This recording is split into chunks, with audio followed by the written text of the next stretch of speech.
ask the questions, I'll answer them. Hello guys, and welcome to the channel. Welcome to the channel if it's your first time around here. Please hit that like, hit that subscribe, and hit that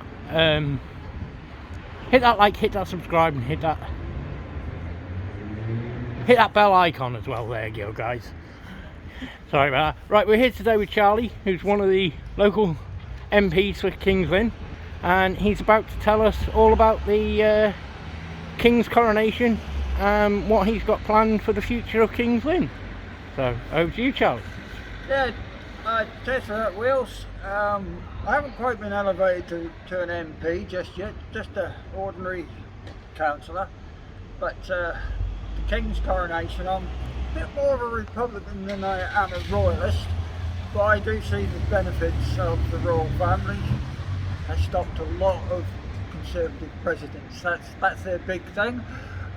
So I can just about go with that. I'm a bit of the Australian Republicans used to say Queen is quaint, Governor General ain't, and I can go with that as well.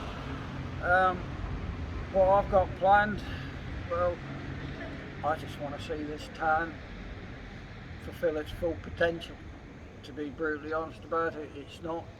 Some of the shops could do with a little bit of refurbishment and going forward like that.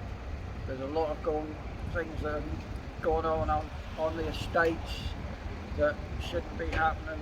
They have to be sorted out, but it all takes money, it all takes resources, and presently there are those of the council who want to spend to be perfectly honest, I think with the estates we need to go a bit backwards on policing and actually put coppers out on the beat again.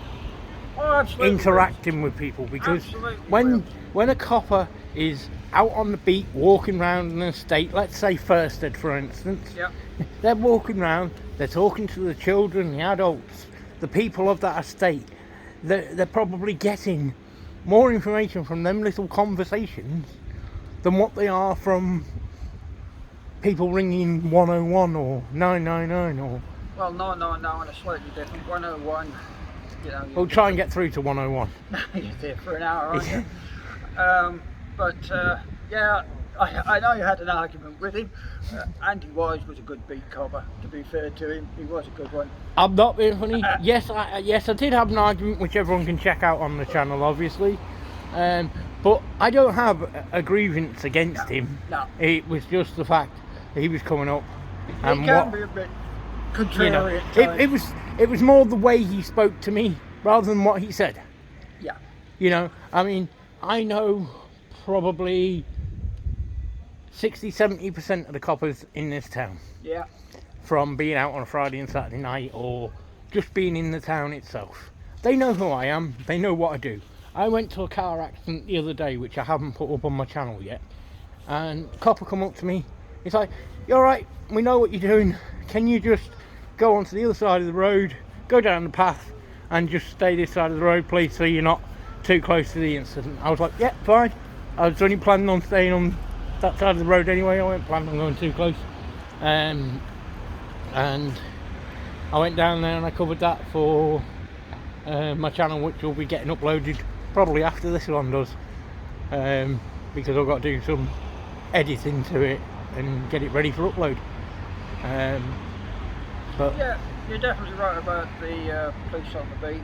They are missed. So the PCSOs, strangely enough. A lot of people saw them. PCSOs, yes, they are good, but in the same reflect, they're good if they know what their powers are. And from videos that I've watched on YouTube of PCSOs, because we don't have a lot in this town, so I don't have a lot of interaction with them. But PCSO videos that I've seen on YouTube, the PCSOs always seem to think they're either like a copper or better than a copper. I mean, for instance, there was a video the other week that I was watching, and the PCSO turned around and she said, "You have to identify to me." Now, the guy doesn't have to identify to a police officer.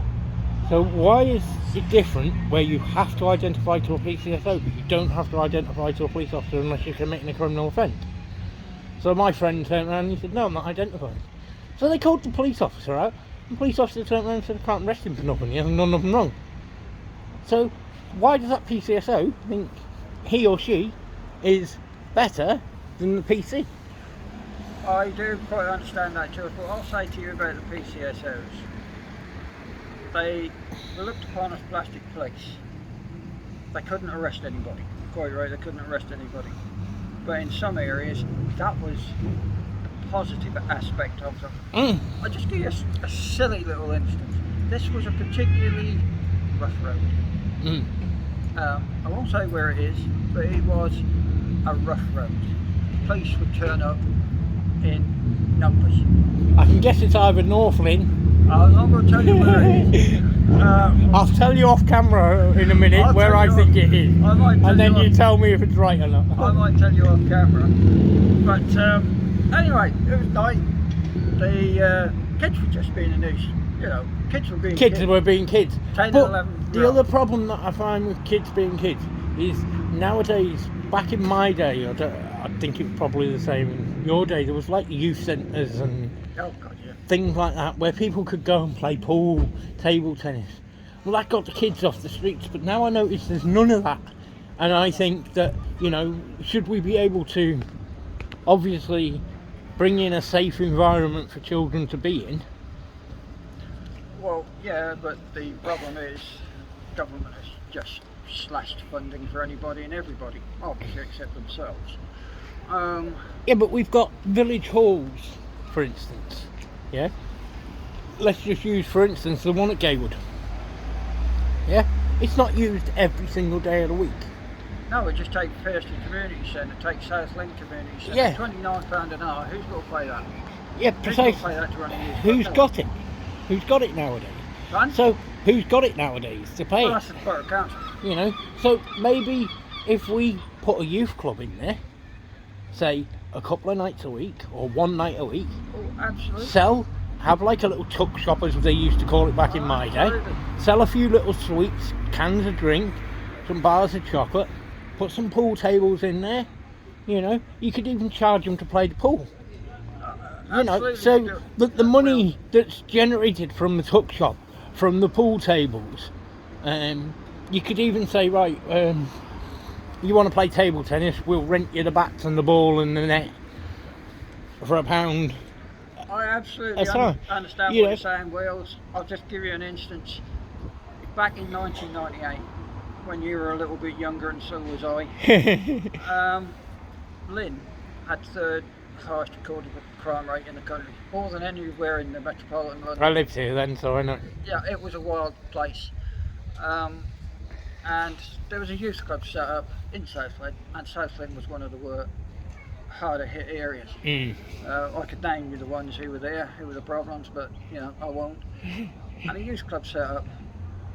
6 months later, you know, the crime was somebody riding on a bike, as opposed to a 25% annual burglary rate. That's the difference.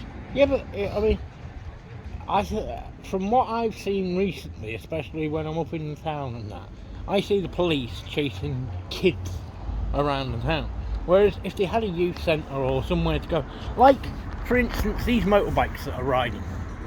When I was in a children's home back in 1980, between the 80s and 90s, there was a place that that had like a field, and you had to pay, I think it was £10 at the time, for the insurance for you to be able to ride your bike on the ground. But people used to rent bikes from them, or they bring their own bike. Now that stopped a lot of the antisocial behaviour of bikes in the area riding around, because people knew that if you walk your bike to the ground, then you'll be allowed on. If you ride it or your engine's hot when you get there, then you're not going to be allowed to take your bike onto the ground at all, because what they used to do is they used to touch your engine, and if your engine was warm or hot, you couldn't go on, because it showed that you weren't keeping to the rules that you sign up to, which is you will walk your bike to the place. I mean, yes, there was accidents and things like that, but you've got a disclaimer when they sign up for the insurance. The disclaimer says that we don't have the rights to any, you know, accidents or, you know, it's, you know, you basically you go on as your own. Yeah. And I think in the beginning you had to take a parent with you the first time, because they had to sign the form as well to say that you were allowed to then come in when you wanted and everything, you know. So maybe, because when I was in snap meeting the other week, it was all about motorbikes, and I'm like, well, why didn't you give the bikes somewhere to go? You know, there's plenty of areas where we could turn around and say, okay, that patch of grass there, if you lads want to ride your bikes, you go ride it there. Yeah, you know, let them have somewhere where they can take it, even if it's a football pitch that they're only allowed to drive around the outside of. It's better than them coming down and doing it anyway and tearing straight across the middle of it. Oh, I don't fully understand that now. And a few years ago, you know, Buster Chapman used to have, well, the place in Buster Chapman used to have trials bikes on the speedway. Yeah, We used to have the likes of the Crays up here. Pardon? The Crays used to have a house in 10 Mile Bank. You know, this town never used to be like this. No, no. I mean, I know when the Crays were up here, whoa, no one did nothing. The who? The Crays. Ronnie and Reggie Cray, didn't you know they had a house on 10 Mile Bank on the river? Years ago. I Yeah. never knew that. Yeah, I used to live in 10 Mile Bank. He was there with Brian Langley then. Yeah, they used to have a big house right on the river. It is. The river's sort of there. Then you got the hump where you come over to the top of the thing. Then you got a road, and then their house was there. They could look out the bedroom window straight across to the river. They could see the little pub and everything. I never knew Ron and Reg were there. Next time I see Brian, I'll ask him. Yeah. It was almost certainly his house. Almost a 10 Mile Bank. Yeah, I love 10 Mile Bank. Lovely little village. Okay, yeah, it hasn't got any shops or anything like that. Used to have the local pub used to sell the odd bit of milk and bread and stuff. But, you know, that was all back in the day. God, that was back in the day. You know, I don't know what it's like now. I've not been up there for a long time. I haven't been there. I haven't seen Brian for quite a But while. anyway, guys, we're going to cut it there. Everyone, head down to the elections on the 4th of May. 4th of May. And take your photo ID as well, guys, because that's the one thing I won't be able to vote because I don't have photo ID. Actually, Wales, you can vote with no photo ID. You can get a postal vote. Oh, right. Well, there you go, guys. And we learn something new every if you're in day. the West Norfolk area, the telephone number is 01553 616 773, and that rings on their desk. Don't go through the switchboard. Contact the electoral registration team, and it's on their desk. It rings on their desk, and they'll be there at some funny hours. They won't be just 9 till 5, because they will be busy, boys and girls. So there you go, guys. We'll cut it there, and good luck for the election. Cheers. Thank you. Bye.